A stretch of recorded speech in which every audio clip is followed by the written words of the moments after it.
In part 2 of our series on UFO disinformation, we continue to follow Paul Bennewitz as he believes he's working with the U.S. military to review the information and data he's collected. Enter Dick Doty, an Air Force intelligence officer whose job it was to methodically discredit Bennewitz. Today, we'll cover that story and more. I'm Mike. I'm Ian. And I'm Dave. If you thought last week's episode disinformed you, stick around. Tonight, we're going next level with the ultimate government troll ratcheting things up. Way up. This is Necronomipod.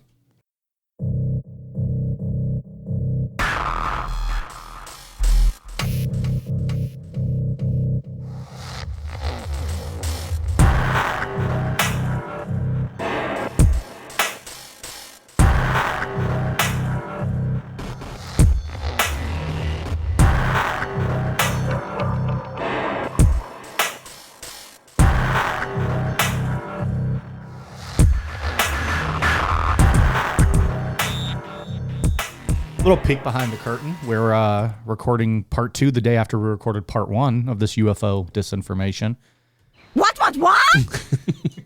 And I don't hate it. It's all still fresh in my mind. Yeah.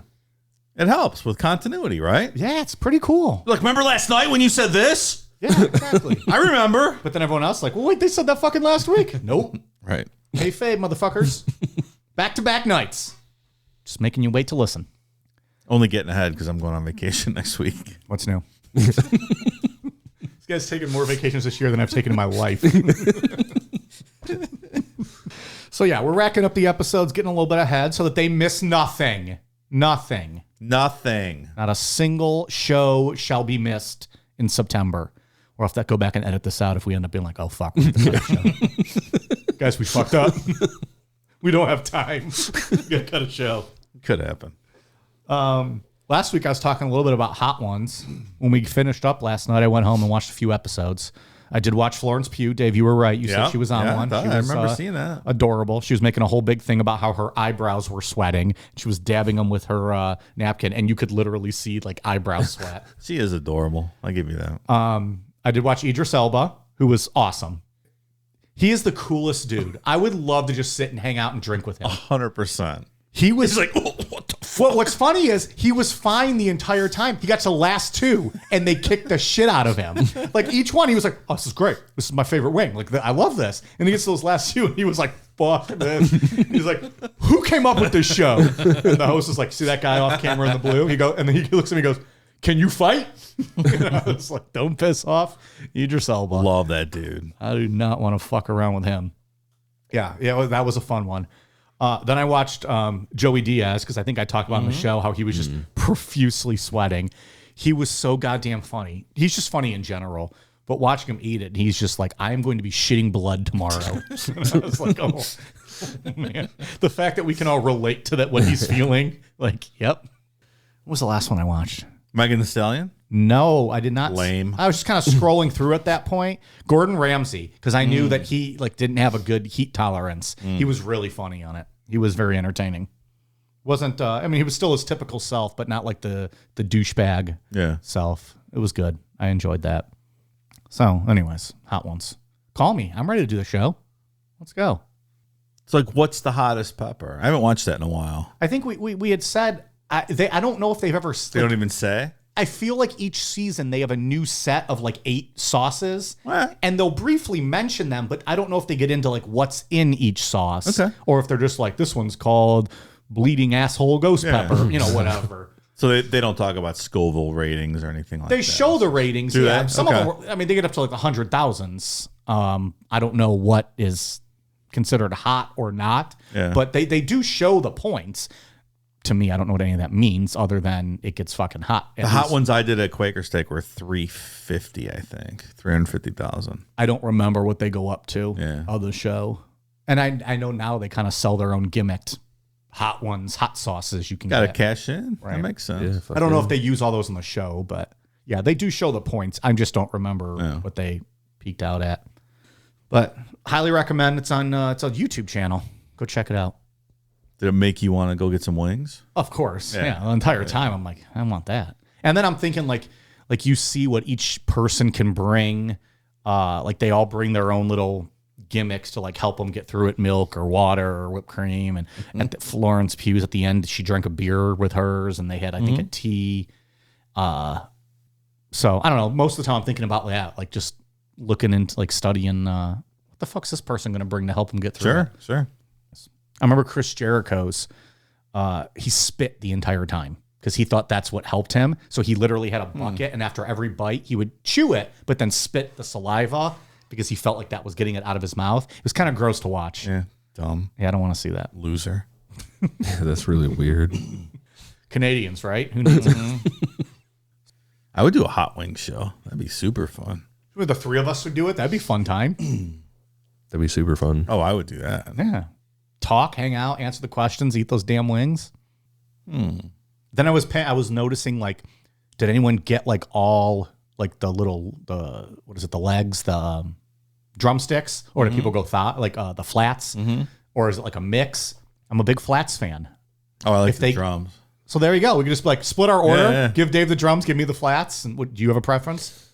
If I'm like just trying to eat it fast, probably the flats. Like just do that in one bite. So most of the people though, like Idris Elba was kind of eating the whole thing when he loved them, but most of the time they're taking one bite and just putting it down. Oh, okay. But maybe they're also just being like, oh, I don't want to be seen eating on TV. Yeah. I'd be fucking eating those wings like, oh, this is lunch, right? Like you guys are paying for this, right? Can I get a double order of these wings? Get a to-go box, please. I find the flats hard to eat. You just got to like snap that bone and I don't disagree. It's a lot of handwork involved, though. That's what I try to avoid. You do have to kind of tongue fuck it quite a bit. I don't like all that activity. That's why you snap the bone. You're right. You can. I just think they taste better. I think they taste better, the flats. I don't know what it is. You get some gnarly bits at the end of the drumstick sometimes. Sometimes you can. I give you that. Yeah. I just overall ease of eating, I like the drum. You just one hand the drumsticks. Correct. All right. So go check it out. Maybe Necronomipod coming to hot ones near you. Call us. Don't do us dirty like fucking the Dick Pill Company. Who shall not be mentioned anymore. So they don't pay us. We've had enough of it. Yeah. At least tonight. Took 5 years. Yeah. Finally done with He's off that kick. I'm on the chicken wing kick now. Different kind of bone. So, how, does this episode piss you off? You feel good about this episode? They did Paul dirty. It's really crazy. We'll talk about it later. I feel like this is very excessive to trick one guy. It seems like overkill. There's a bigger plan here, I think. Like in theory, I'm not sure I'm against everything they're doing here and maybe the name of national security, but it does seem like a little bit overkill. Does it have anything to do with the fact of his location, his technology, Sure. 100%. and his money? Yeah. Right? Like he's a threat. Absolutely. Are you pro breaking and entering? It's getting really wild at that point. I don't know about that. They could have. There seems to be other more benign ways that they could have handled this situation. They could have just told Paul what he did, in all honesty, and he would have given them the technology. Yeah. He was just trying to help them. The guy was a patriot. Yeah. He wasn't some fucking commie right across the street trying to bring the military down. Like if they told him, Paul, you tapped into this very top secret stuff. We need you to stop, but we would also like that technology. Could we make some type of a deal, work something out? He would have been like, fine. Yeah, we're going to bring your company into the fold. We're going to give you a security clearance to a certain level, and now you're part of the family. That's why I think there is more to this. It's hard to know what to believe, what's true, what's real, what's anything. You got a hard time picking through and figuring this out. So that's our thoughts on part 2. See you next week. I'm going on vacation. I'll see you guys later. So where we left off on part 1, Paul was in a world of paranoia regarding all the stuff he was recording over at Kirtland Air Force Base. He got involved in the cattle mutilation phenomena, and he did that really weird hypnosis session with claimed abductee Myrna Hansen. That was the tinfoil car. Tinfoil car. Big fan of that. You like that? Dr. Sprinkle is not a big fan of that. Dr. Sprinkle. I saw someone commented on our Patreon post that lived in the same neighborhood as him. I saw him riding around town, Dr. Sprinkle. They didn't know that he was involved in UFO stuff. That's crazy. He was probably writing clever limericks. And, what else did he do? Yodel. Yodel. I like to think he didn't have a car horn. He just yodeled out the window. Like if someone didn't see a red light, he's just like, Yahoo! Get out of my way. That's what yodelers do, right? Of course they do. Paul had been trying to talk to people and tell everyone, like, you know, people close to him that he trusted what he was finding, and no one really wanted to listen. So on October 24th, 1980, Paul went directly to Kirtland Air Force Base with his findings, and he met Security Commander Colonel Ernest Edwards. Paul laid out everything we talked about on part 1. Instead of shutting Paul down, like we just said, could have easily been done, just bring him in on this. He said, Paul, you are on to something. Wait here. And he came back into the room with Air Force Office of Special Investigations Officer Richard Doty. Richard Doty is, I think, probably the most mysterious character we'll ever talk about on this show. We know nothing about him other than that he was born in 1944. We don't know where he was born, what his family was like, where he went to high school, nothing. I don't even think his name is Richard Doty. I would be willing to bet that it's not. Can't you get military personnel records from an FOIA request? I guess you wouldn't even know what name to request if that's not even his real name, right? The only thing there is his little ID card, but it has nothing on it other than Richard Doty. It doesn't even have his fucking birthday on it. I wonder if anyone's ever dug for that information. I think You would assume people UFO would. people have been trying since the 80s to figure out. Yeah. What's your organization doing to find his true identity? He can't tell us that. Okay. Yeah. Sorry for asking. I got you, Ian. On behalf of my client, he can't speak on that. The only reason we know who Richard Doty is because a person I think is a ufology hero and longtime guest of Coast to Coast, and she's on everything UFO and alien related. Linda Moulton Howe exposed Doty back in the mid-'80s. What she does is she just went public within the UFO community when she figured out that she was being tricked by Doty. She didn't fall for it like Paul did. She did it first, but somehow she wisened up to it. Not entirely sure how. Good for her. So real quick, we'll just cover how Linda Moulton Howe exposed Doty. Because if it wasn't for her, we might not know half of this story. Linda is a for-real journalist, real big into the environment and climate change. She did really early work on the issue, which led her to do a documentary in 1980 called Strange Harvest, which was all about the cattle mutilation phenomenon. She ended up winning awards for that documentary, and the awards landed her a deal to produce another one regarding UFOs for HBO. Did she have Gabe Valdez on that documentary? Like, how widespread was the cattle mutilation thing? In that area, I think, Like at least all over the Southwest? Yeah. And she worked for a news station at the time, and that kind of just fell on her desk, and she's like, all right, I'm going to figure this out. Yeah. Good for her. Is she on the Necro Mount Rushmore? She's pretty cool. She was pretty cool. Probably for sure on the UFO Mount Rushmore, right? Maybe that's what we ought to do is have like our true crime Mount Rushmore, our UFO Mount Rushmore. We give her $60 a year. We do? Yeah, for Earth Files, her website. Hell Is yeah. that on my contract? Yeah. You're like, yeah, it's in there. Her and old Stanton Friedman on the UFO. J.L. Hynek, for sure. There it is. There's three. Her maiden last name was Lava, and she changed it to Howe when she got married. It's a true fact. Don't even look it up. Don't even look it up. We just told you. So from what I can tell from looking at her website, because she's written about this on there and stuff, is that she met Doty in 1983. According to Doty, U.S. intelligence wasn't thrilled that a legit reporter did a full, credible documentary on the cattle mutilation issue, probably because it all tied back to them blowing up nukes underground, or at least that seems to be the popular theory, and people in that area would have not been thrilled with that. Well, if they didn't like the reporting on that, it kind of lends credence to what was it, Project Gas Buggy? Yeah. That they were that ones actually mutilating cattle? Because otherwise, what the fuck do they care? Right. Why would they even care about her documentary? Yeah, right.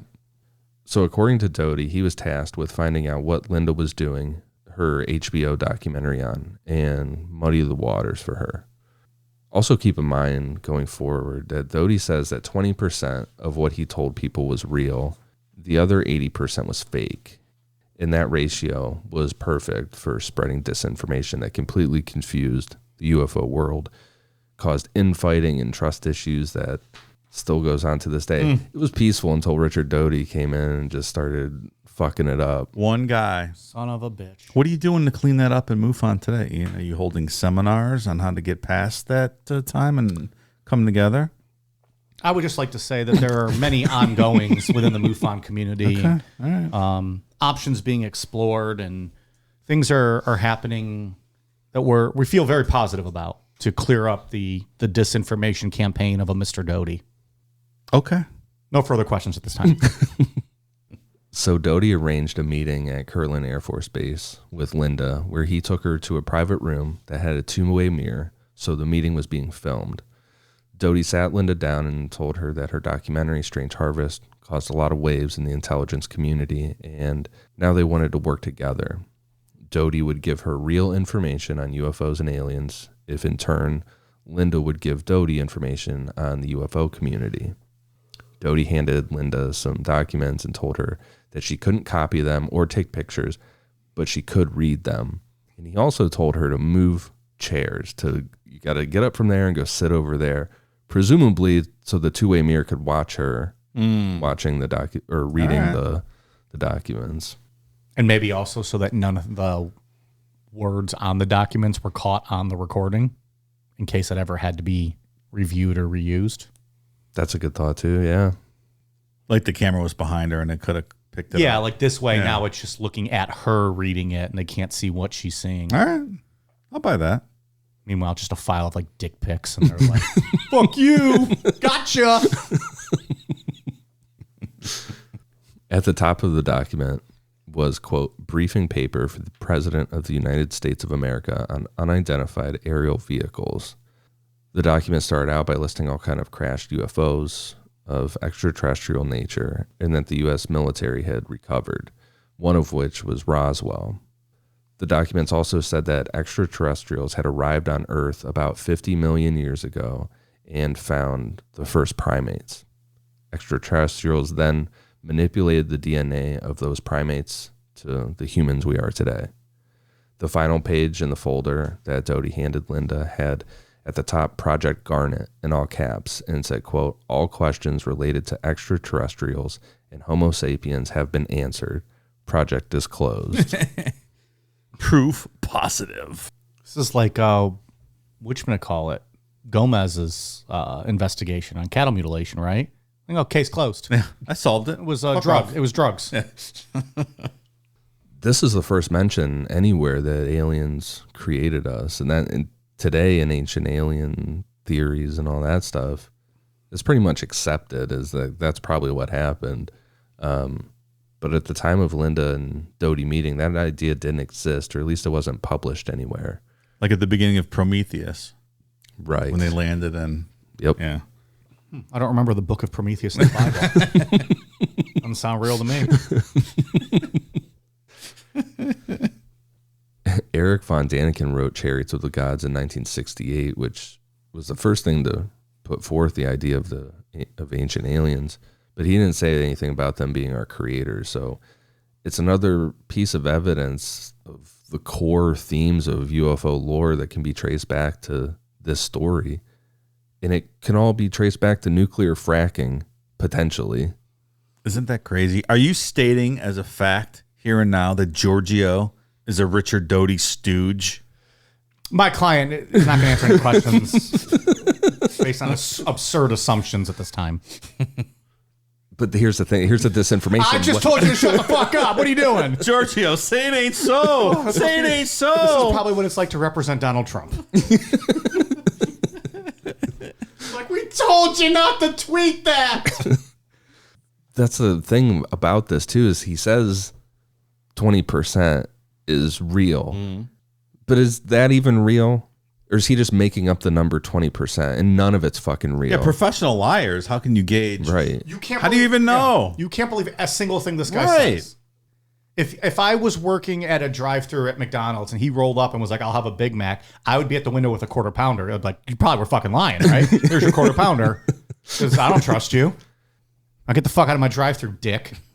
If it is 20% is real and the most outlandish stuff is the true stuff, that sounds pretty outlandish to me that aliens created us. You've said before the most outlandish stuff might be the true stuff. That's what he This says. originates back to Dick Doty.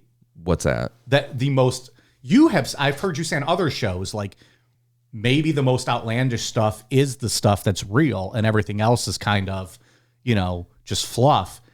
Does that all go back to Richard Doty and what he said? Yeah, I mean, that's what he said that he did, and that's how you do good disinformation. Okay.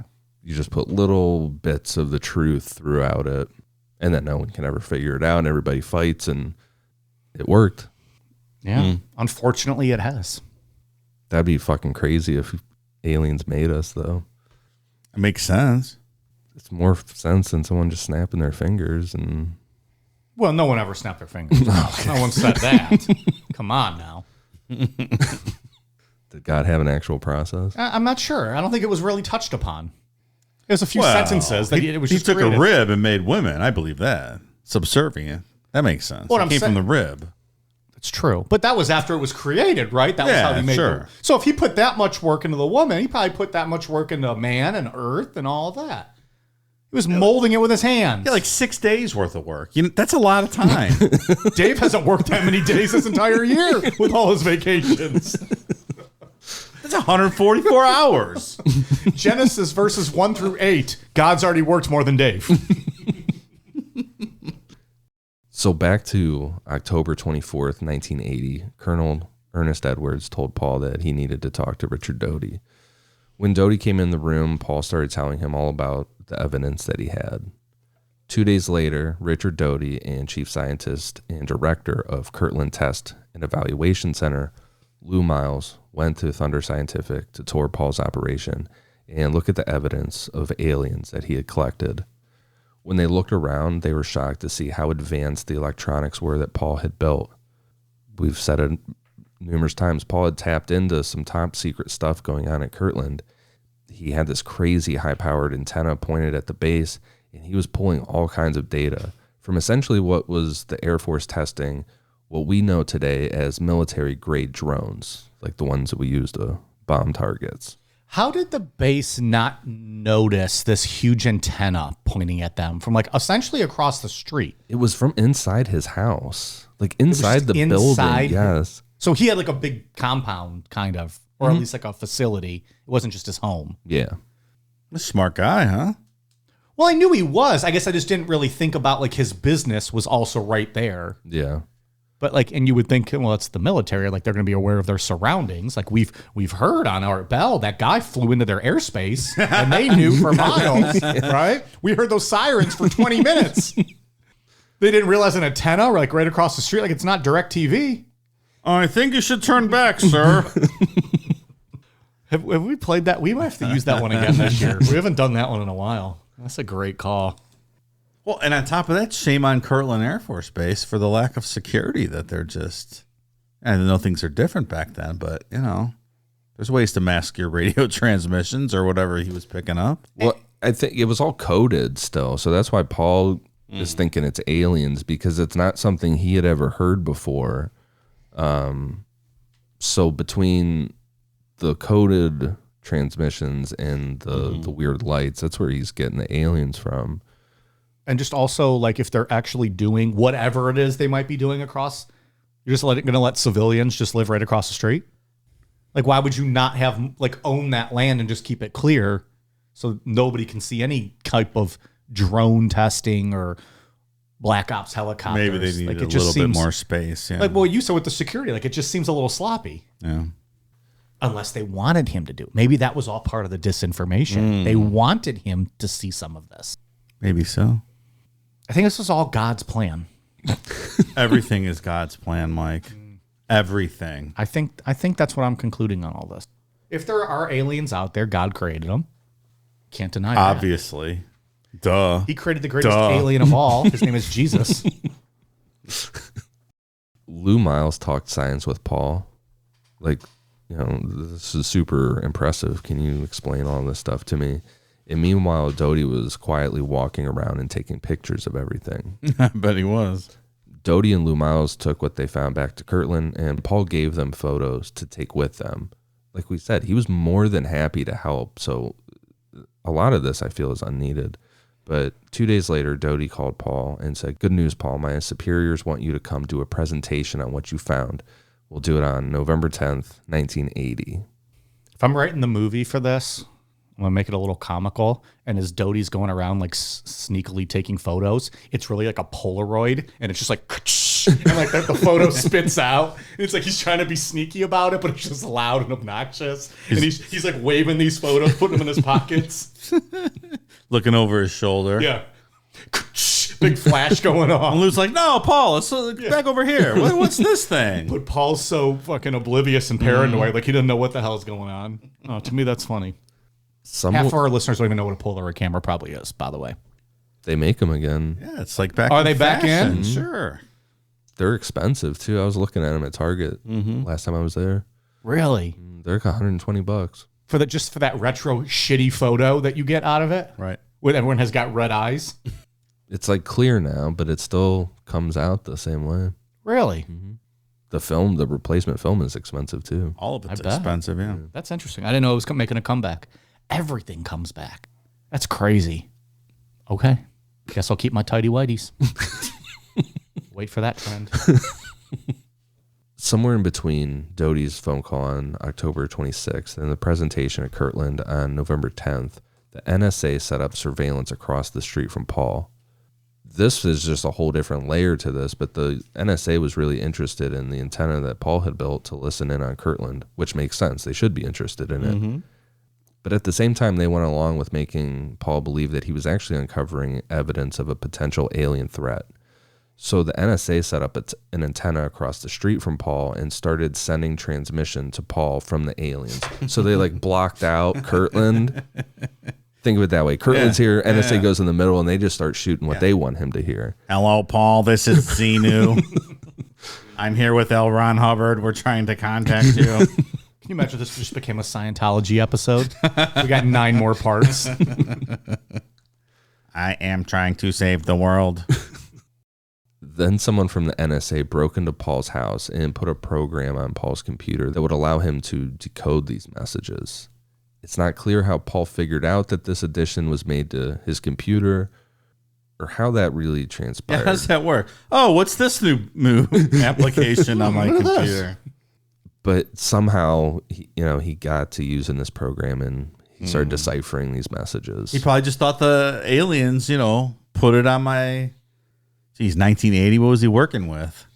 Fucking like an iPhone, Texas like an Instrument. iPhone 1? Something? I don't know. It was around back then. Playing Oregon Trail on, No, now we're talking. I'd be doing some of that.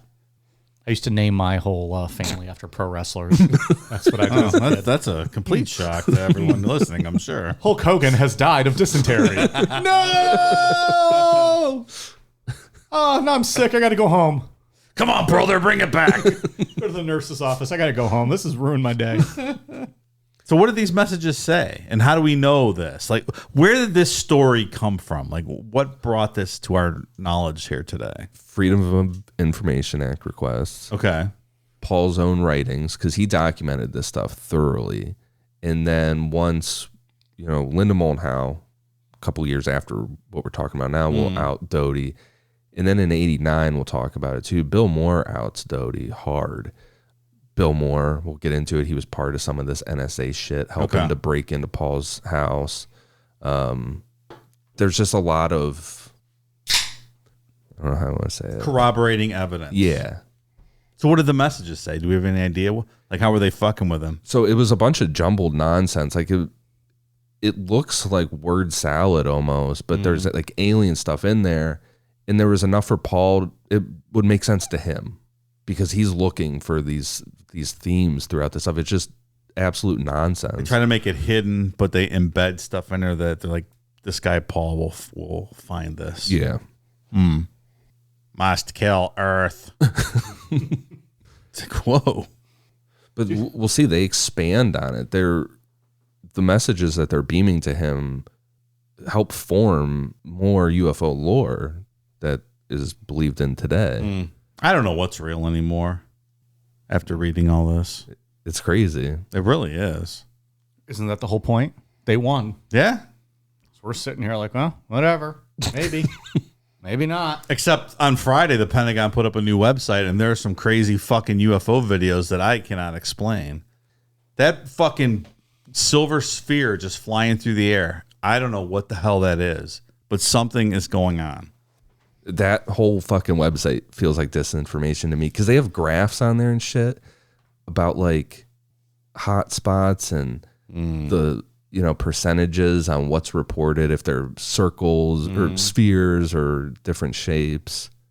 Like, why are we talking about this in the open like that? I don't know. I feel like I'm being duped. Like, you think they just made up those videos? Yeah, which is also entirely possible. You can't believe anything anymore.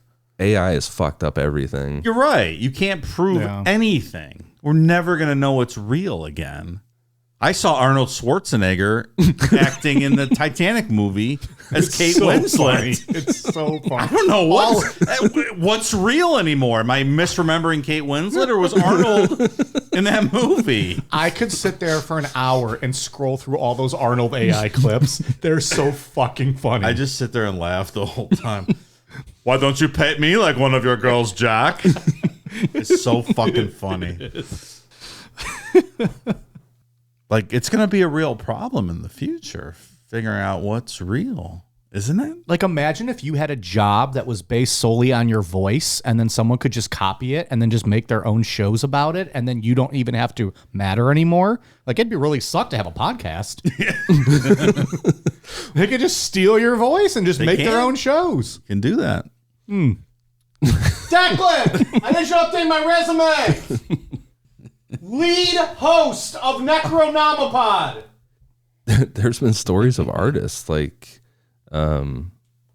important artists that at big art shows and things like that have submitted artwork and they've been accused of using AI. Yeah, right. And they're like, no, this is my art. Like, I really did this. Some thing had to come out and apologize to a guy because they really fucking grilled him and said that it was AI and it wasn't. Yikes. Like, part of that whole SAG-AFTRA contract, the actors strike, is because they wanted to pay actors for their likeness, like in one performance, and then have the ability to use the AI version of them in perpetuity, which is crazy. Right. Yeah. Like, you're out of business then. Like, we're like the Terminator stuff is starting now. We're going to be self-aware soon, and we're going to nuke the planet. And they wanted to pay to use it to make like full-length feature type things. They just wanted the rights to their future likeness. So you pay me to star in one movie, and then I can do whatever I want with your likeness going forward. But they wouldn't have to pay them moving forward. That's right. Because like even one-time like payment with pro wrestlers, once they will use your likeness and pay you. That's how I read it. Yeah, you probably are right. But like, I just know, Jesse Ventura sued WWE because they kept using his commentary on videotapes after he left the company because he got fired because he tried to get the guys to unionize, and Hulk Hogan ratted him out to Vince McMahon. Real life stuff. Of course he did. Real life stuff. Whatever. And fucking scab Hogan. Suck a dick. Jesus. Whatever. And Dave's glad he died of dysentery in my Oregon Trail. And clown. anyways, Jesse Ventura sued him and won. And ever since, like, WWE's tightened up how they do things because he's like, it's my voice. Like, you're using that to sell videotapes. And that wasn't even it was his voice still. It's his, and you get into the whole intellectual properties and all that with wrestling. It's a little weird, but not the same. Anyways. So on November 10th, 1980, Paul had his meetings with top brass and top scientists at Kirtland Air Force Base. According to Richard Doty, the meeting went well. There are some versions out there where most of the room was like, this is crazy, and left. But like, Doty, you fucking jack off. Why are you wasting our time? We're doing important work here at an Air Force base. You dickhead. if we were there, that'd have been me. I'm like, I'm going to the hotel bar. Meanwhile, Ian's sitting there with a throbbing erection. Like, no, this is too good, man. I'll meet you after. And that's kind of how it was. It wasn't like people were like disgusted. Like some things describe it like that. It was just some people were interested. Some people weren't interested. And they're like, fuck this, I'm out of here. Yeah. I got better things to do today. The ones who stayed told Paul that he was onto something big, and they asked Paul what they could do to help him. Paul said that he would like a grant to expand his research, and the NSA gave him one. The NSA wrote Paul a check for $75,000 to expand his studies, while at the same time beaming fake alien messages into Paul's house for him to translate. It's like a bad movie, man. They knew they were going to fucking just destroy this guy. Yet they're still like, here's 75 grand. So we can expand on it. And we're gonna, tear you apart. It's one guy. This is overkill. This is what makes me feel like there was a bigger end game here to create UFO disinformation. Like they wanted Paul to spread this throughout the whole community and fuck everything up. And he eventually Muddy does. all the water. We're going to talk about Project Beta, and that's his like, life's work with this, and it fucks everything up. Or, I mean, is it the possibility that he maybe was closer to something than we maybe think, and they're like, at all costs, destroy this one guy because he's right on the tip of something? Maybe this isn't the whole story. Yeah. Maybe there is an elevator in a mountain that leads to a joint work production of alien humans.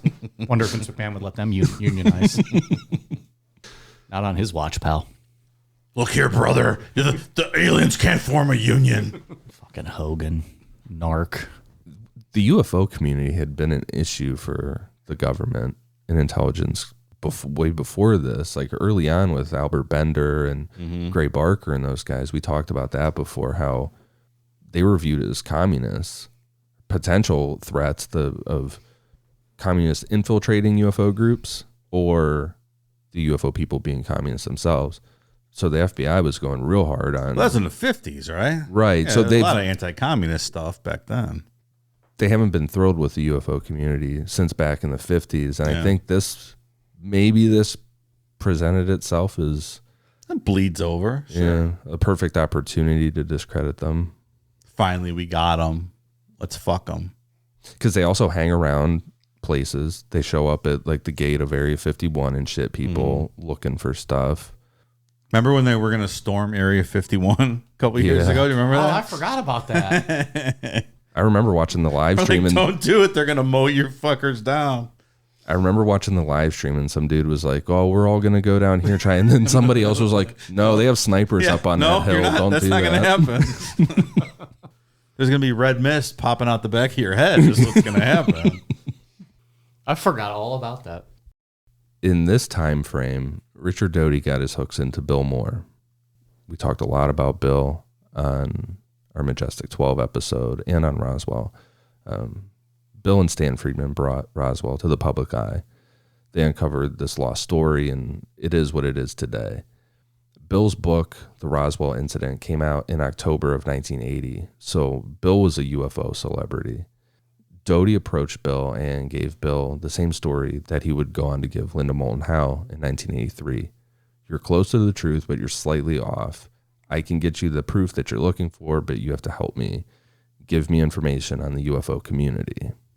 Doty told Bill, and that's the other thing with the Cold War at this time, that was a thought, is that people could infiltrate UFO groups, and then if someone like Paul, let's say, has that information, he thinks it's aliens, a Russian spy hears it, and they're like, that's not aliens, that's what I'm looking for. Sure. It was a different time. Absolutely. You have to look at this in the context of what was going on back then. That's what I was trying to get to with the communism. It shifted from communism to, Cold War stuff. That's fair. Yeah. That's a legitimate concern for national security. Sure. Yeah, it for real is. It just seems a little too much on Paul here. There could have been different ways to do this. Yeah. If it really was just targeted at Paul, which I don't think it was. Yeah. Doty told Bill that he could give him the smoking gun evidence regarding Roswell. So Bill took the bait hard. Bill paid off the secretary at APRO, so every UFO report that came in, Bill would get it first and then just send it over to Doty. All kinds of stuff. Fucking traitor. Whatever. He's the fucking Hulk Hogan of MUFON. Fucking Judas. Gosh, Clown. damn. Was he a racist too? No. Rat snitch. But one thing that Doty wanted specifically was for Bill to make contact with Paul Bennewitz and assist in the disinformation campaign against him. On November 17th, 1980, Bill Moore went to Kirtland Air Force Base to meet with Richard Doty. Doty handed Bill an envelope, and inside was a document titled Project Aquarius. Just a little bit ago, we talked about how Paul was really happy to give them the evidence he had, just willing to help the Air Force. So the pictures that he had given Doty to take as evidence, Project Aquarius was the analysis of those pictures. In reality, Paul had filmed and photographed a top-secret drone. But in Doty's version of Project Aquarius, the one that Bill Moore is holding, the photos were confirmed to be of alien origin. Doty needed Bill Moore to take the fake UFO version of the document to Paul as soon as possible, and Bill was to urge Paul to come forward with this information. Go tell the media what you've uncovered. Then at that point, the Air Force would release the real Project Aquarius document, and Paul would be made to look like a classic crazy UFO person, discrediting Paul completely. Doty's clever. I'll give him that. He's good at what he does. He is. He's playing these people. Bill had no problem forwarding the UFO reports to Doty, but he kind of had reservations about being a part of what was happening to Paul. Bill sat on the fake Project Aquarius document until June of 1981. Sometime in that June, Doty called Bill and told him that you got to decide now. Either schedule a time to visit Paul and give him the document, or I'm moving on and you're never going to get the Roswell information. So Bill got off the phone with Doty and called Thunder Scientific. Paul answered the phone and was thrown off that Bill Moore was calling him. One, he didn't personally know Bill, never met him, and Bill was the big Roswell guy, just came out with this super popular book. So Paul's like, why is he calling me? Like starstruck kind of, or just confused? Starstruck and confused. Mm-hmm. It would be like someone that I think is super cool, just calling me out of nowhere. Yeah. Like, okay, let's say like UFO World. Let's say Linda Moulton Howe just called me. I'd be like, well, why are you calling me? Hi, Linda.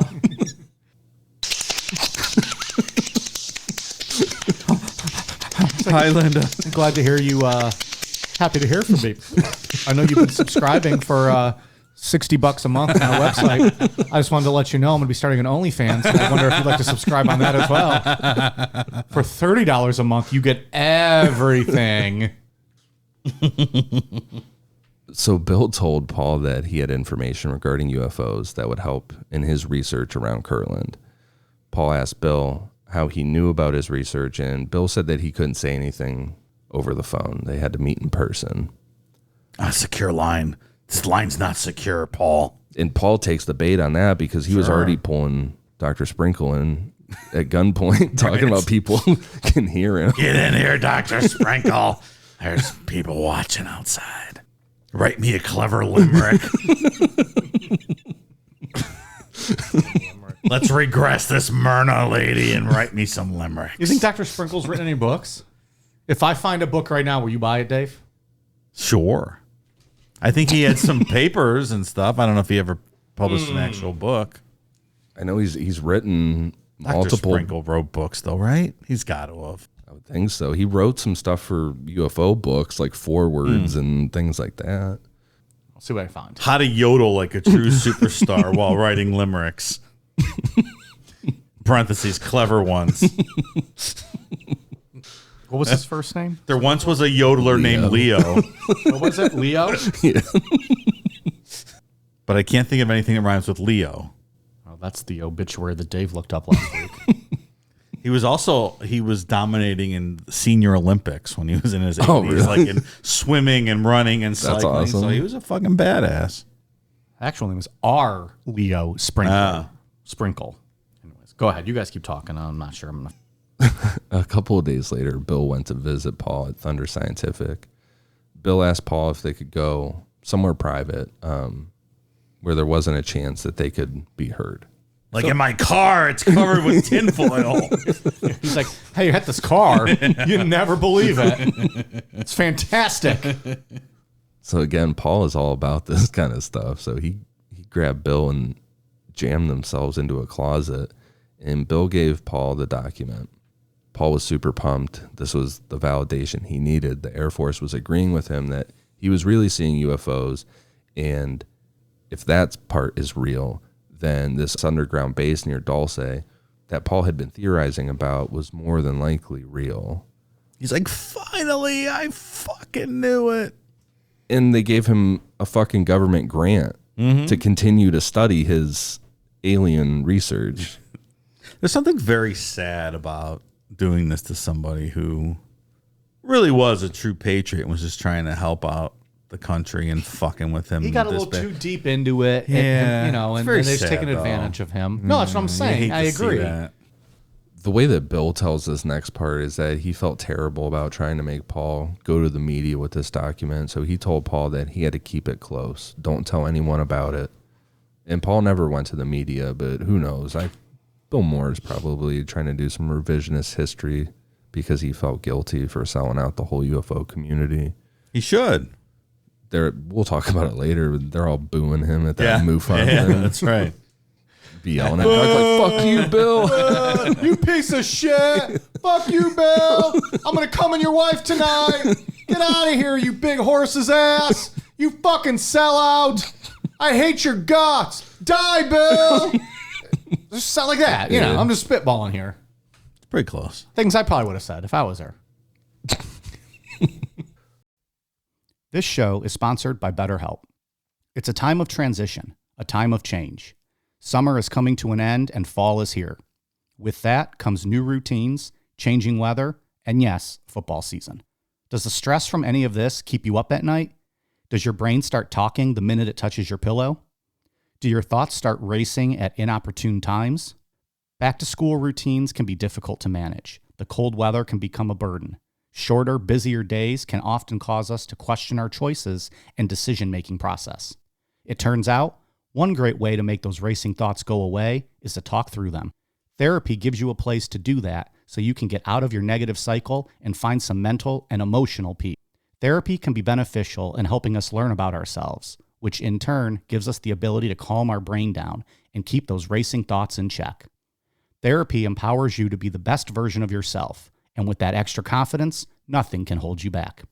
So, if you're thinking of starting therapy, give BetterHelp a try. It's entirely online and designed to be convenient, flexible, and suited to your schedule. All you have to do is fill out a brief questionnaire to get matched with a licensed therapist, and you can switch therapists anytime at no additional charge. Get a break from your thoughts with BetterHelp. Visit betterhelp.com /necro today and get 10% off your first month. Again, that's BetterHelp, HELP.com /necro. A couple months later, when Paul didn't go to the media, Doty wasn't mad. He just needed to shift gears a bit. Doty was aware of Paul's theory on an underground base, but he didn't know where Paul thought that it was. So Doty instructed Bill to figure that out. Bill got closer to Paul to the point where they were friends, or at least Paul thought so, and would talk about UFOs and their research. Bill's his little bitch. Doty's? Yeah. He really is.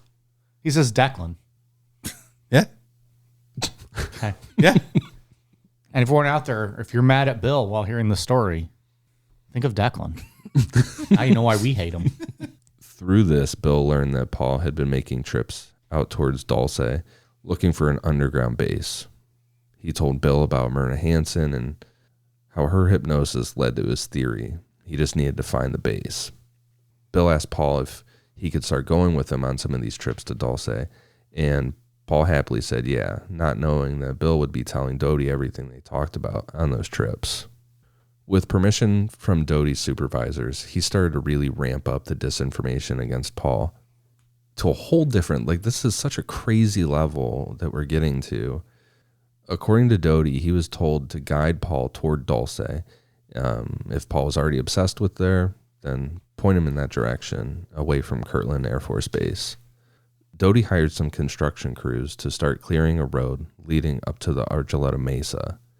Then he had empty military trailers just placed up top around the mesa, as well as a bunch of air vents all over to give the appearance that there was a ventilation system for this underground base that didn't exist. This is next level fucking shit going on here. There's no way this is just for Paul.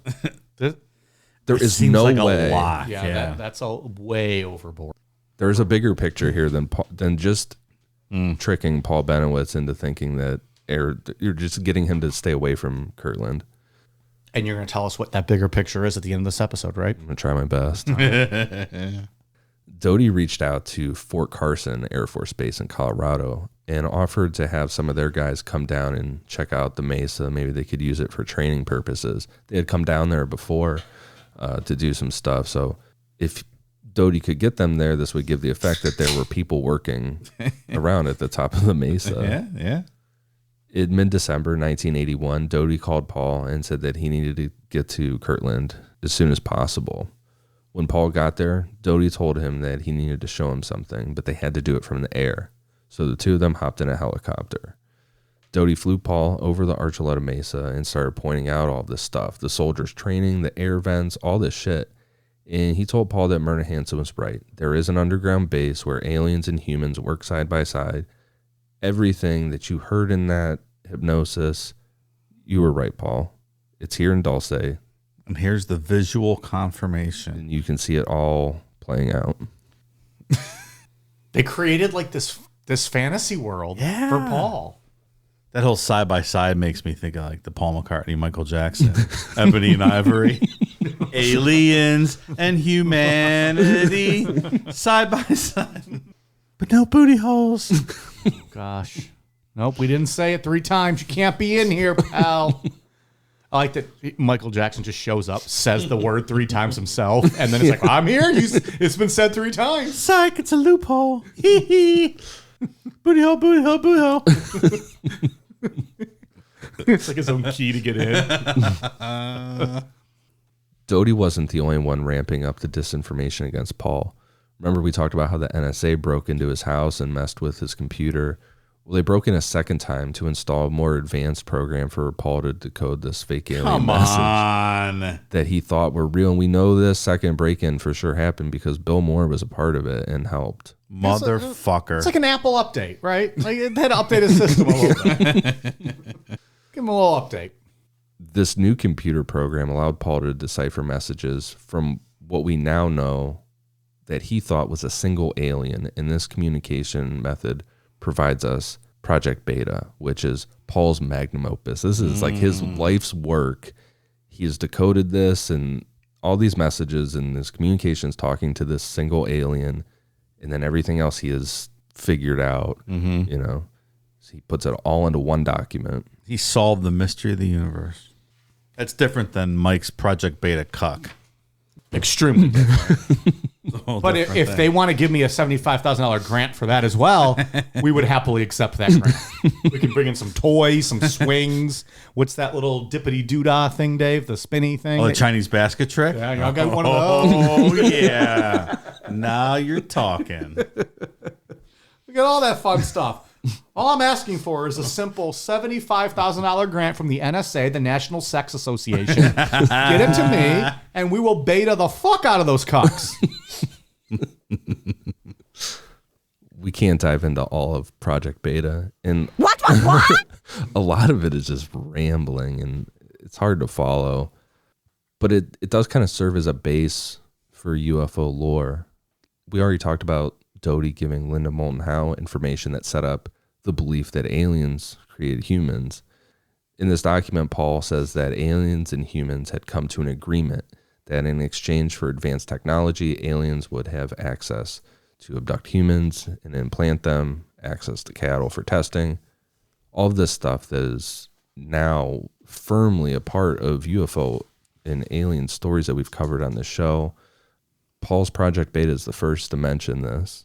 That was the whole Eisenhower meeting with the Greys where they came to the agreement. Right. And who knows? Who knows if this is something that Paul came up or if this is something Doty put in his mind or What if it's where. real, though?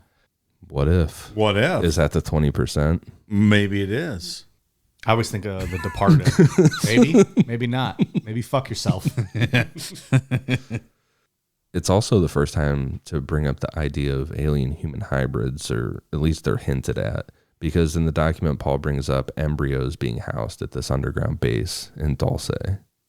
Like I said, we don't know if Doty put this stuff in Paul's head, or if the NSA did, or if Paul just came up with some of this on his own.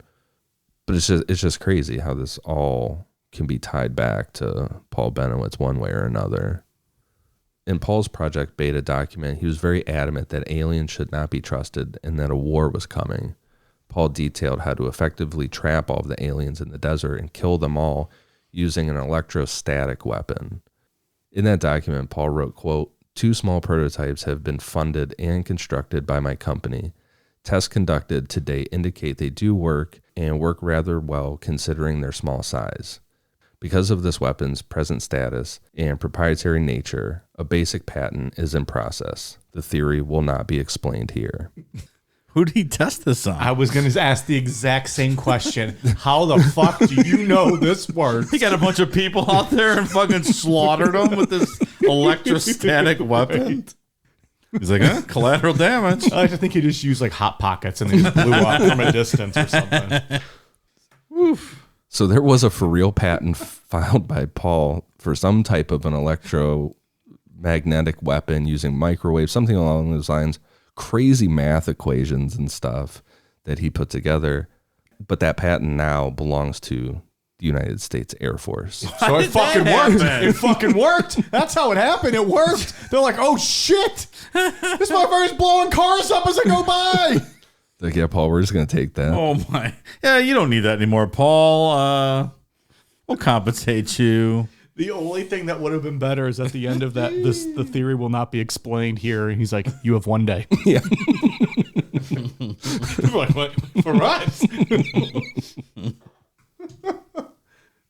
This is insane. But it's crazy. They now own it. Clearly it did something. What are they doing with it? Did they build it? Well, if one of us isn't here next week, we know why. They fucking got us with the Hot Pocket machine. Paul talked about using a device on Myrna Hansen when like trying to like block the device that he thought was implanted in her neck. He probably blew her up. Incidentally, we didn't hear from her. We never heard from that kid after he moved in. He blew both of them up. Also, his family that was apparently living there. Government's like, yeah, we'll let that go. We now own this device. There's people that think that if Myrna Hansen was who she said she wasn't like some disinformation person, that Paul was probably testing this on her to some degree. Well, with the chip at least, right? Yeah. It clearly did something enough for the United States Air Force to say, no, we want that now. Maybe they're just like, yeah, you don't need to have this. Oh, boy. We're going to go ahead and take this away. Was it Mars Attacks where they blew up the president with the tractor beam or something? I think so. Like that? Paul had like diagrams too of how he could like trap all the aliens in the like this little ditch kind of area in the bottom of the mountain and just use this weapon, whatever the fuck he created, and just wipe them all out in one go. Slaughter. What if that could work? Like, what if it worked against people? Obviously, it did something that he was on to something. Sure. They're like, I think he was no, you cannot have this. Onto a lot of things. I think, and I agree with. I think what Ian will get to is like there was more going on than just him. But I feel like this guy was touching close to home on too many things. So maybe that's why they made him the focal point. Yeah. And they're, taking away weapons that he's building. They're like, oh, fuck, that's pretty good. Maybe he was just right about everything. Like, disinformation is disinformation. But that's what we don't know if any of this is real. That's what I was saying earlier is like, maybe he was right there onto something. Maybe all of it's real. And they're like, this is not about everything else. This is about this man and needs to be discredited. Yeah. Anyways, I'll save that to repeat the same thing at the end of the show. So Paul sent Project Beta to all the major UFO groups, U.S. senators of New Mexico, and President Ronald Reagan, which in turn made Paul look like a crazy person, meaning that Doty had succeeded in discrediting Paul Bennewitz and the whole UFO community, really. And all of this stuff just went through the UFO community. We're going to, it formed the lore. We've said it a million times in this series. So what you're saying is the military took Paul's weapons. Government took them. They gave them back to Reagan, and Reagan sold them to the Contras. That's what happened, right? That could have been what happened. Maybe so. Maybe a future Mike's presidential history episode on that. Iran-Contra shit's fucking wild. It certainly is. Well, I don't remember what I did. In all fairness, he may not. He may not. Well, I don't know what I don't know. Did I do that? It's all Paul Bennewitz's fault now. That's right. Fuck that guy. He started all this. Paul decided that even though it seemed no one was going to take him seriously, he wasn't going to stop investigating. Paul was pretty wealthy from his business, Thunder Scientific, so he bought a personal plane and started flying over the Archuleta Mesa alone, looking for evidence. Well, of course he did. What else would a guy in this situation do? Fuck it, I'll do it myself. I'll do it live. Fuck it. We'll fly over the spot and we'll do it live. Fucking aliens suck. There's actual audio, I think, of inside the cockpit. He's legitimately Randy Quaid in Independence Day. Like he's ripping off the mask. Remember me? Just going up into the. But in my mind, he's diving into a mountain where he thinks the elevator is. In 1985, Paul was doing one of these so-called missions over the Mesa, and he saw a downed aircraft. This was 100% a weapons-grade military drone that was being tested, and Paul thought that it was for sure a UFO. He immediately called Richard Doty, and Doty told Paul, "Good job for spotting that for us." Oh man, good catch. We missed that. Paul wanted to go down there on the ground and go look for this thing, but Doty told him not to. Doty said that it sounded like a nuclear-powered spacecraft. The radiation in the area would be too high for Paul to get close. And Paul believed him. Do you feel like Paul will go, no, I think I'm going to land my plane here and check it out? That's why I mean he's still a good patriot. He's still listening to them. Yeah. He hasn't gone. The roguest thing he's done is bought this airplane to go fly around by himself. Yeah. Well, and wrap his car in tinfoil. He also made an electromagnetic weapon, whatever he called it. And an antenna to spy on the military. And liquidated some people, probably. You know.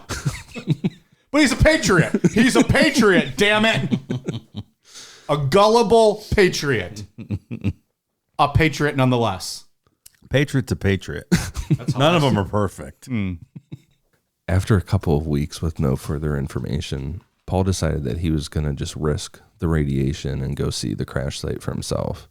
He called up Gabe Valdez and asked Valdez if he would go out there with him. Valdez reluctantly agreed, and on November 8th, 1985, they headed out to the Mesa. They found a crash site where there were broken trees and a big gouge in the ground, but there was no spacecraft. Later on that day, Paul called Doty, to which Doty promised Paul that no one from the Air Force had ordered the spaceship to be cleaned up. He told Paul that he would get to the bottom of it and get right back to him. He's like, oh yeah, we were going to let that sit for a few weeks. Someone go and clean that up? Well, that's our bad. I'll get into the bottom of that. Cleaning crew probably got in there. On December 11th, 1985, Doty sent Paul a letter that Doty claimed was written by the NSA. And this is the stuff that we're saying that we have this corroborating evidence because Paul kept all this shit and his kids have it. The letter said that the crashed aircraft Paul had seen was a stealth plane that Lockheed Martin had built with the help of alien technology. It had been built at the underground base in Dulce, and the letter went further to confirm what Paul had suspected this whole time. The letter said for 100% that aliens were underground working alongside humans. Doty had already said this to Paul, but now it was coming from someone higher than Doty. This was put on paper by the NSA. The letter went on to say that these aliens, which were the Greys, were peaceful, but there was another race of aliens that were hostile, and they wanted to wipe out humans. When they found out about the stealth plane, they shot it out of the sky, and that's what Paul saw. Intergalactic warfare over the Mesa. Correct. Okay. I guess you never know. It's a cool thing to think about. Like scary, but like cool. Like What if sure about that? What if there's an alien civil war going on in our airspace and we're just like, wow, what the fuck? But only Paul Doty saw it. Luckily, he probably killed some of the people, or the aliens with his microwave thing. Sure. But it's a lot to process. There's a lot going on in this story. Yes, there is. I mean, we're just fucking Switzerland, right? Like we're just innocent bystanders. It's our airspace, just hanging out. That's what I mean. Like we're just hanging out, and now we're fucking gonna get involved in all this. It's not fun, but it's. I mean, I'm not in New Mexico. I'm not in New Mexico. So that's cool over here in Ohio. No one's gonna fight. They're gonna be like, oh no, we're not fighting in Ohio. Fuck that. Yeah, I don't want to go to Ohio. Yeah. No. You guys want to just meet down like in New Mexico? We'll fight there. Yeah. Okay. Cool. They roll their windows up when they go by Ohio. So that's kind of the end of the disinformation campaign against Paul. Paul was gone by this time. You know, this has been going on since the 80s, since early 80s, 1980, 1981. Getting to 1988, Paul was driving out into the desert saying that he was drugged to go out there. And then it got so bad that in August of 1988, Paul had his family had to check him in at the Anna Caseman Mental Health Facility in Albuquerque. Had to sign over his business. Business is done. Everything's done. Just completely drove him crazy. What a horrible outcome. What happened to his business? It was signed over to his family and ended up failing. Just going out. That's Yeah. it. Because he was the genius behind the company. Right. Yeah. Did he have like employees? Like a bunch of like? I don't think so. It was literally just him. I think so. And then after Bill, it seemed like shit was hitting the fan a bit when Paul got hospitalized for this, like when he was committed. Bill Moore came forward at a MUFON event in 1989 and confessed to everybody what he had done to Paul. Is that where he got booed? Yeah. Yeah. Everyone's yelling like, fuck you, Paul. Or Bill. I was there. I was 3 years old. I was fucking cussing him out like a motherfucker. There's in Mirage Men, there's a little video clip, like a shitty VHS clip. Everyone's booing That's right. him. There is. Yeah. Yep. People start walking out and shit. They're fuck this. This dude just sold us all out. You used to be a hero. Right? Yeah. With the Roswell stuff. Yeah. This guy went from the top to the bottom. It's a rat. Fucking traitor. Yep. Was there any remorse once he kind of confessed and apologized and just kind of said, I was helping the government, or was that kind of the end of his career? That's the end of Bill Moore, as far as I know. It's like he was gone from MUFON from the whole community after that. He was ostracized. Yeah, nobody wanted anything to do Good. with Bill anymore. Fuck. Bill Moore. More of an asshole than I even never knew. Rumor has it he changed his identity after that, 1989. Is that right? Changed his name to Bill Clinton. Went on to do some things.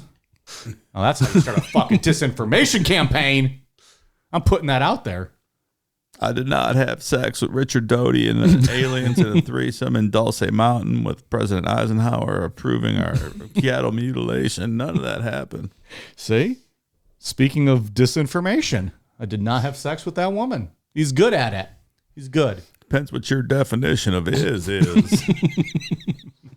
Mike Namapod. Mr. President, it's been a while since you've been here. Well, I've been on vacation. For 4 years? Where have you been?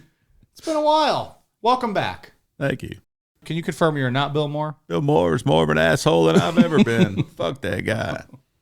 Thank you, Mr. President. I tried to release all the UFO files when I was in office, and it stopped me. He did try. He was real into that. Yeah. Or you were real into that. I apologize. I did what I could. You're talking to the man himself. I know. Like, come on. I was more concerned with getting my penis licked and sucked, though, instead of Well, releasing all that. Blowjobs, that's my number one concern. who can blame you, Mr. President? Who can blame Cigars you? and blowjobs. It's McDonald's too. McDonald's. I love McDonald's. He is a big Egg McMuffin fan, wasn't he? What he like? I thought he used to run there for breakfast, Yeah, right? Like jog. he would do his jogs to McDonald's. Burn those calories. Yeah, 3 Big Macs, please. A Cuban cigar for Monica's twat.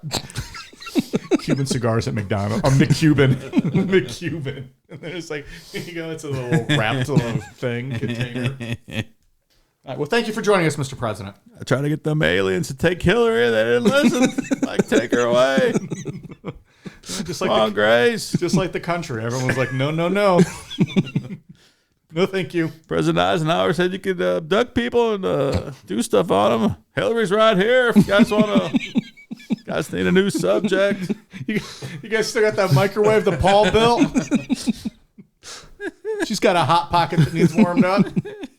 So Paul passed away on June 23rd, 2003. He never fully mentally or definitely didn't financially recover from what the Air Force and NSA did to him. We've talked about it this whole episode. There's something bigger here than just Paul Bennewitz. There has to be. That's a lot of effort and operations to go into one guy. Unless, like we said, and I think I agree with you guys, but what if he was really on and right about all of that stuff? And they're like, at all costs, we need to shut this down now and make this guy look like a Looney Tune. Either that or like someone decided that this is the guy that we can get to disseminate all this information into the UFO community. They're like, look at this and motherfucker fuck building an all of it antenna up. across the street. Yeah. That's our guy. It's There he is. one or the other. I think I agree with your first part. Like, this is just let's discredit him so that this entire community looks like a bunch of, drunk, paranoid fucks or whatever it is. I mean, and I guess it's not that much work. Like, that's Doty's job, I guess. We're not talking about a whole lot of money. 75 grand and, construction crew or whatever. And I still think that big of a deal. I still feel like the NSA's whole involvement probably wasn't even that necessary. Doty alone could have just done this. Yeah. Seems like overkill. Which adds to the intrigue, right? Like, Does. why then did they double down on this? It does. It's so unnecessary. Yeah. Paul would have stopped and given them whatever. I think you're exactly right. He would have given them whatever. Would he have stopped? If they told him, like, hey, there is no aliens, this is stuff that we're I see what doing, you mean. but we just need you to... National security, pal. Yeah. I think Paul would have... I know he would have stopped. He would have 100% stopped. Which then leads to the theory of they wanted to ruin this community. To. Like, how is the government just going to... Like, people from the NSA going to be like, you know what, Paul? You do need a grant to continue to do this. Like, Right. that is crazy. It's weird. Yeah. But there's some rogue individuals in the government operating. Maybe Doty is super rogue. I don't know. Maybe he is. Maybe he had a friend at the NSA like, hey, check this out. What do you enjoy me on this op? It'll be fun. If he went rogue, why would he? How is he? You're not going to say that protected then, right? Like at some point they're going to be like, all right, this guy, he's out. Maybe they threw him out. And then we never heard anything again from him, or they put him in the microwave thing, or. But Doty didn't start talking until he was out, right? Yeah, no, he got... That's what I mean. Like, wouldn't somebody have come out at some point? And if he really did go rogue, and wouldn't there be some kind of campaign They would against discredit him? Or they're just like, let all these guys fuck around. Like, Just adds to the confusion, maybe. yeah, maybe that's it. It's just, He was sent to Germany. He was stationed over there. Doty? After this. Oh. After Paul got hospitalized, like when shit really hit the fan bad. Yeah, Doty was shipped over to Germany. Stationed there for the end of What was his he career. doing? I don't know. Which maybe is smart. Get him out of there then, let all that settle down, and you just quietly bring Doty back at some point. Yeah, and he just talks now. He goes to UFO events and stuff. Do people beat him up? No, people He talk is- to him. Podcast. He's on a lot of podcasts. Podcasts interview him. He is a lot. very sure of himself. He's very, like, punchable. Yeah.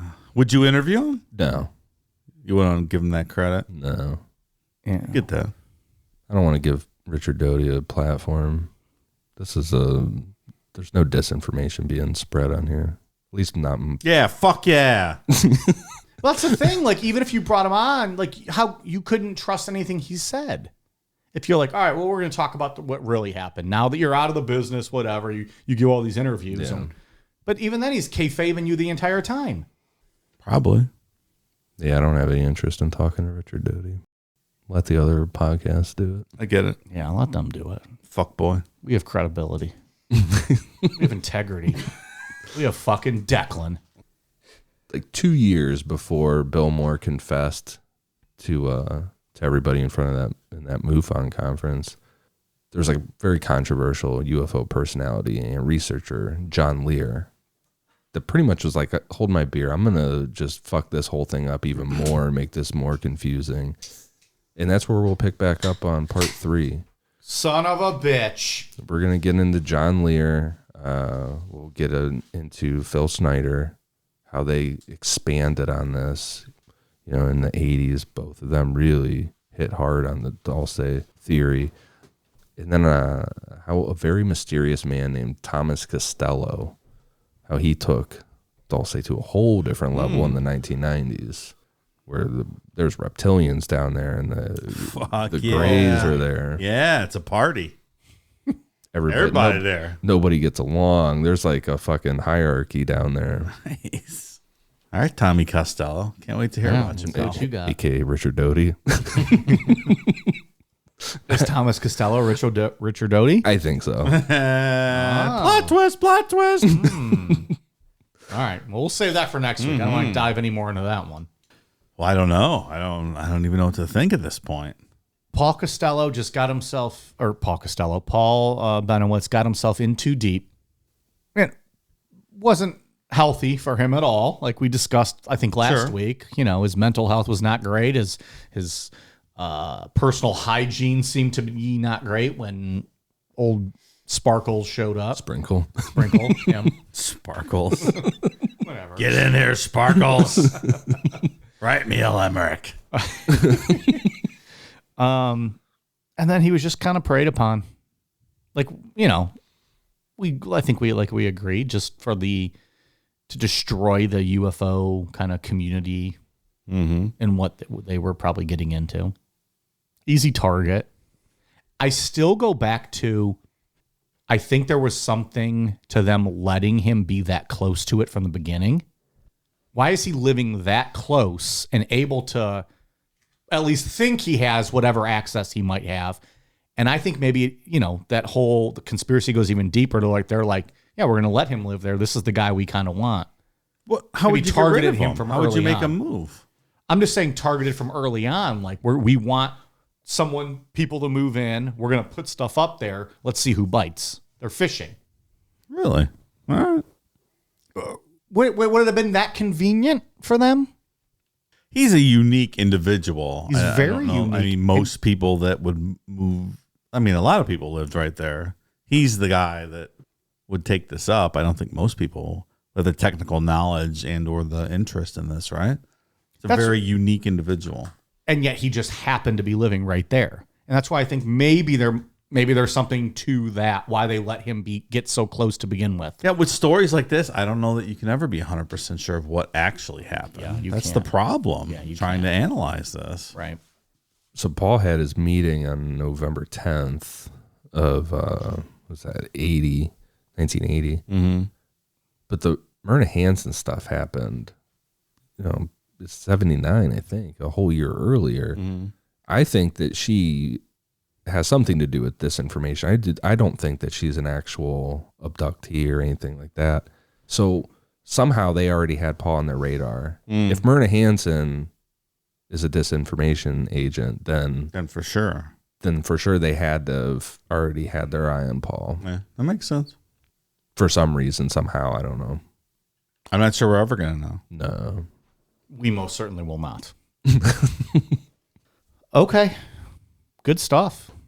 I will say, Ian, before I read any of the notes going into this, I watched Mirage Men. I didn't love it. No. I thought it was very boring. I wasn't into it. But then reading like the first two notes, this is fantastic. Like, it's really entertaining. I just don't know if that documentary was as good. Maybe. I don't know what it was. But I was really, after watching it, I was nervous. Like, oh, this is going to be a long 3 weeks. This is not great. But then reading the notes and having the conversations, it's been fantastic. They skipped out on all the Myrna hands and stuff in that documentary. They don't talk about that at all. Yeah. Which that's one of the craziest parts of this whole story, I think. Oh, yeah. Well, it definitely lays the foundation for kind of Paul and his, craziness. They get into Project Serpo towards the end a little bit, and that we'll do it in a full episode. That'll be a full Sunday one down the road. Yeah, no, but this has been interesting. Very. Yeah. Wrap it up next week. Yeah, next week is just off the rails. It's craziness. You mean more off the rails than a microwave that kills people and a tinfoil car and meetings in closets and an elevator and a... I mean, that's pretty off the rails because it all actually happened. Yeah, I want to hear about reptilians and chaos. They're all down there working side by side, everybody. Thomas Costello was the security guard. Well, good stuff, because you did better keeping me entertained by a landslide than that documentary did. Awesome. Okay, bye. One day we're going to do it. We're just going to cut the fucking show off. Dave has got some patrons. I do. Thank you to new patrons, the Wild Raquel, Rob Hart, Jeff Rowe, the one who forgets. It must have been a girl you went to college with after you gave her a roofie. She forgot about it. She didn't know what happened to her. Or it was Ronald Reagan. Well, could be someone who got a roofie or Ronald Reagan. That narrows it down. I don't recall. Thomas Hall, Jess McFall, Zach Jones, Lane Cazares, Samantha Neves, Courtney DeGuire, Scrooge, Morgan Wilbarger, Buffalo Bill 84, Gabrielle Bradley, Christian Cruz. I was kicked out of the Necro Patreon for some weird reason, but I signed up again. I'm back like Declan's herpes outbreak. Well, it's a bit presumptive. I don't think he has herpes. He's never been with a woman or a man or anybody. He's been in a basement. His whole life. Quite a long time. Gabriel Jacoby, Jacob Bright, Brock Nadler, Bankai 3, Dirty Mike Actual, Aaron Jones, Keely Panter, Megan Aldworth, Will Martinez, Wingman Meg, The Karate Chimp, Jude, Craig Hollingsworth, Zombie Broad, Cece Tinsley, Roxanne Cairns, Edward Butler, Casey Millette, and Nathan. Thank you for your support, new patrons. Welcome aboard. Good stuff. And, well, re-welcome to whoever got booted. Yeah. Declan Herpes guy. Don't fuck up this time, pal. I don't know what you said or what you did. You'll have Declan Chlamydia next time. Right. What do you got for us, Ian? I have nothing. I have no reviews. That's because we just recorded last night. I have nothing. I'm assuming, Dave, you're good then, too. I am quite content, yes. In the last 24 hours, there's been no international reviews? There have not been. Motherfuck. Really? Someone in the Maldives couldn't leave us a review? Would have killed you to leave. Come on. Seriously? Don't be so fucking selfish. We are on Twitter, Facebook, Instagram, YouTube at Necronomipod, TikTok as well. Amazon.com. Search Necronomipod for all of our merchandise. Necronomipod.com for stickers. Patreon.com/Necronomipod for all of our bonus content. All right, you guys ready for the beer? Cheers.